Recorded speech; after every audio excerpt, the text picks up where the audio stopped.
శ్రీ హరివాయ గురుభ్యో నమః. శ్రీమదానందతీర్థ భగవత్పాదాచార్య గురుభ్యో నమః. శ్రీ జగన్నాథదాస గురుభ్యో నమః. శ్రీ విద్యాసాగర మాధవతీర్థ గురుభ్యో నమః. హరి ఓಂ. ಹರಿಕಥಾಮೃತಸಾರ ಗುರುಗಳ ಕರುಣದಿಂದ ಆಪನಿತು ಪೇಳುವೆ, ಪರಮ ಭಗವದ್ಭಕ್ತರಿದನಾದರದಿ ಕೇಳುವುದು. ಭೂಸಲಿಲ ಶಿಖಿ ಪವನ ಭೂತಾಕಾಶದೊಳಗೈದೈದು ತನ್ಮಾತ್ರ ಸಹಿತ ಒಂದಧಿಕ ಪಂಚಾಶದ್ವರ್ಣವೇದ್ಯ ಈ ಶರೀರದಿ ವ್ಯಾಪಿಸಿದ್ದು ಸುರಾಸುರರಿಗೆ ನಿರಂತರದಲ್ಲಿ ಸುಖಾಸುಖಪ್ರದನಾಗಿ ಆಡುವ ದ್ವೇಷಿ ಪರಬಡಿವ. మన హరికథామృత సారము పాఠంలో పంచతన్మాత్రా సంధి యందు నిన్నటి రోజున 25వ పద్యం చెప్పుకున్నాం. భగవంతుని ఒక్క రూపంలో అనంత రూపములుంటాయి అని, భగవంతుని అద్భుతమైనటువంటి అనూహ్యమైనటువంటి అతని వ్యాప్తిత్వాన్ని, అతని యొక్క అచింత్యాద్భుత శక్తి సామర్థ్యాలను చెప్పుకున్నాం. ఈరోజు 26వ పద్యంలో జగన్నాథదాసుల వారు భగవంతుని ఖండాఖండ రూపముల ఉపాసన ఎలా చెయ్యాలి అని చెబుతున్నారు. ಶ್ರೀರಮೇಶನಮೂರ್ತಿಗಳು ನವನಾರಿ ಕುಂಜರದಂತೆ ಏಕಾಕಾರ ತೋರ್ಪುವು ಅವಯವಾಹ್ವಯ ಅವಯವಗಳಲ್ಲಿ ಬೇರೆ ಬೇರೆ ಕಂಗೊಳಿಸುವ ಶರೀರದೊಳು ನಾನಾ ಪ್ರಕಾರ ವಿಕಾರ ಶೂನ್ಯ ವಿರಾಟ ನೆನಿಸುವ ಪದುಮಜಾಂಡದೊಳು. ಪದಚ್ಛೇದಂ. ಶ್ರೀ ರಮೇಶನ ಮೂರ್ತಿಗಳು ನವನಾರಿ ಕುಂಜರದಂತೆ ಏಕಾಕಾರ ತೋರ್ಪುವು ಅವಯವಾಹ್ವಯ ಅವಯವಗಳಲ್ಲಿ ಬೇರೆ ಬೇರೆ ಕಂಗೊಳಿಸುವ ಶರೀರದೊಳು ನಾನಾ ಪ್ರಕಾರ ವಿಕಾರ ಶೂನ್ಯ ವಿರಾಟನೆನಿಸುವ ಪದುಮಜಾಂಡದೊಳು. ఇక ప్రతిపదార్థము. శ్రీరమేశన లక్ష్మీపతి అయినటువంటి శ్రీమన్నారాయణుని మూర్తిಗಳು భగవద్రూపములు నవనారీ కుంజరదంతే అంటే 9 మంది స్త్రీలను ఒక ఏనుగు ఆకారంలో వాళ్లను కూర్చితే, జోడిస్తే ఎలాగా ఏనుగుగా ఏకాకార ఒకే ఆకారముగా ఏనుగు ఆకారముగా తోర్పువు మనకు కనబడుతుంది.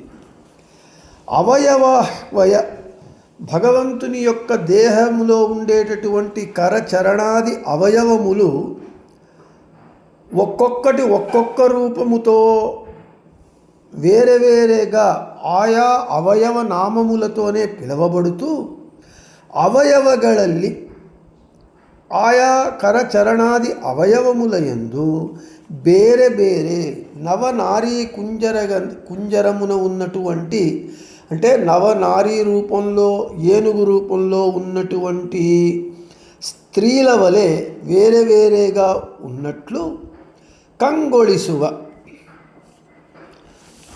ఎవరైతే భగవంతుని దర్శించేటటువంటి అధికారులున్నారో వారికి కనబడతాడు. శరీరదుడు భగవంతుని దేహమునందు నానా ప్రకార వివిధ రీతులుగా ఉన్న భగవంతుని దేహమునందు వికార శూన్య, అతను ఏ వికారములను పొందకుండా పదుమజాండదుడు ఈ బ్రహ్మాండమునందు విరాట నెనిసువ విరాట్ రూపిగా భగవంతుడు పిలవబడుతూ ఉన్నాడు అని. ఈ పద్యంలో భగవంతుని మహిమనే ఇంకొక రీతిగా వర్ణిస్తూ ఉన్నారు.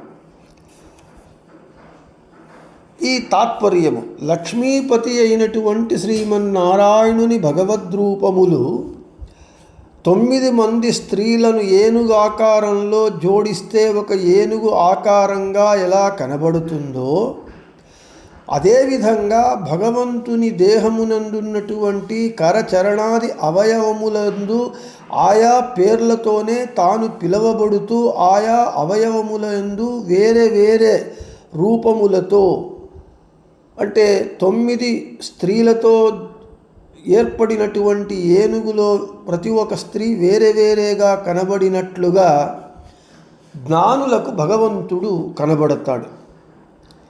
భగవంతుడు నానా రీతులుగా ఉన్నా కానీ అతడు ఏ వికారములకు లోనుగానటువంటి లోను కాకుండా ఈ బ్రహ్మాండమునందు విరాట్ రూపిగా పిలువబడుతున్నాడు అని ఇక విశేష వివరణ. ఇక్కడ భగవంతుని యొక్క అఖండ రూపాన్ని, ఖండ రూపాన్ని ఉపాసన చేయాలి అని దాసుల వారు చెబుతూ ఉన్నారు. దానికి ఒక ఉదాహరణని ఇస్తూ ఉన్నారు.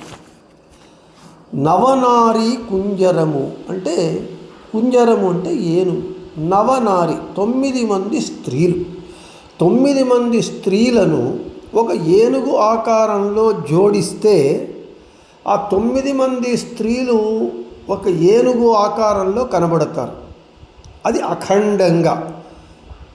ఆ ఏనుగు ఆకారంలో 9 మంది స్త్రీలు ఉన్నా మనకు చూచినప్పుడు స్త్రీలు వేరే వేరేగా కనబడరు, అఖండంగా ఒక ఏనుగు ఆకారం కనబడుతుంది. అది అఖండ రూపము.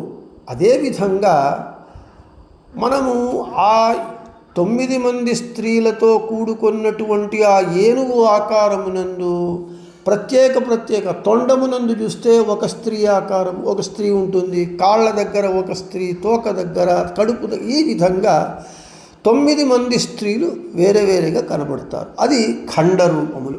అది ఇక్కడ మనకు దృష్టాంతం, ఉదాహరణ ఇస్తూ ఉన్నారు. భగవంతుడు మనలాగా అతనికి కరచరణాది అవయవాలు ఉన్నాయి. అంటే భగవంతుడు చేతియందు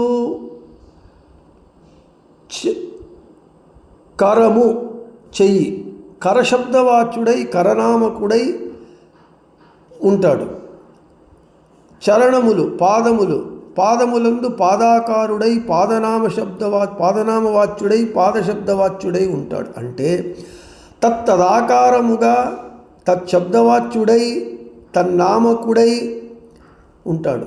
ఈ విధంగా భగవంతుడు తన దేహంలో చేతియందు చేతి ఆకారంలో, కాళ్ళయందు కాళ్ళాకారంలో ఈ విధంగా వేరే వేరేగా ఉన్నా మొత్తము ఈ అన్ని రూపాలను చూస్తే ఒక మనిషి దేవుని ఆకారము ఒక అఖండ రూపము.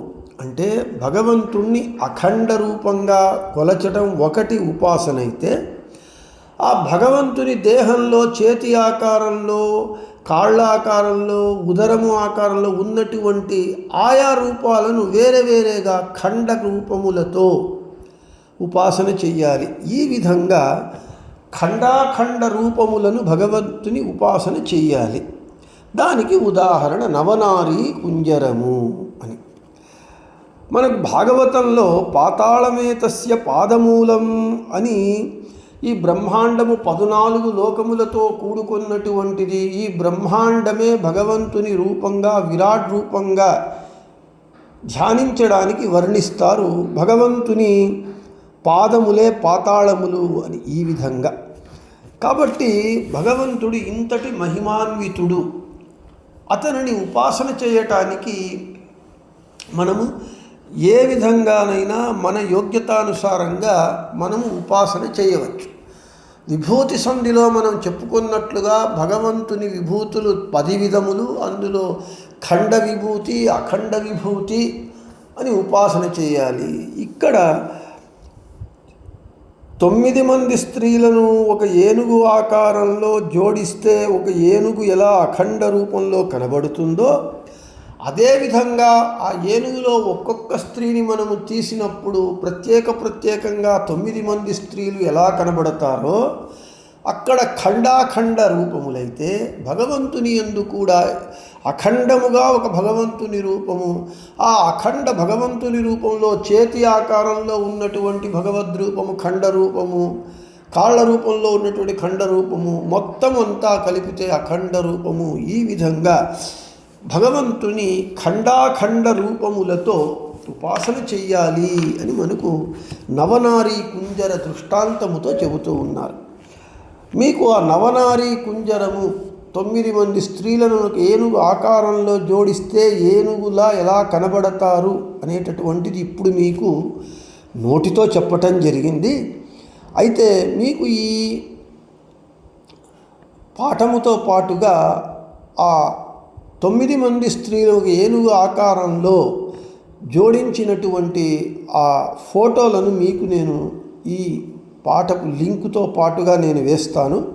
అప్పుడు మీరు దాన్ని మీకు అర్థమవుతుంది అని చెబుతూ ఈరోజు ఈ పద్యాన్ని ముగిస్తూ రేపు మనము 27వ పద్యము వారిజ ಭವಾಂಡದೊಳು ಲಕುಮೀ ನಾರಸಿಂಹನ ರೂಪ ಗುಣಗಳು ವಾರಿದಿಯೊಳಗಿಹ ತೆರಗಳಂದದಿ ಸಂದಣಿಸಿಹವು ಕಾರಣಾಂಶಾವೇಶ ವ್ಯಾಪ್ತವ ತಾರಕಾರ್ಯ ವ್ಯಕ್ತವು 6 ವಿಭೂತಿ ಅಂತರ್ಯಾమి రూపಗಳು అని భగవంతుని యొక్క ఇంకా వాని యొక్క వ్యాప్తిత్వాన్ని, వాని యొక్క అనంతానంత రూపములు, గుణములు, ఇటువంటి విషయాలను 27వ పద్యంలో తెలియజేస్తారు జగన్నాథదాసుల వారు. వాటిని రేపు చెప్పుకుందామని చెబుతూ శ్రీకృష్ణార్పణమస్తు, మధ్వేషార్పణమస్తు, అందరికీ శుభమస్తు.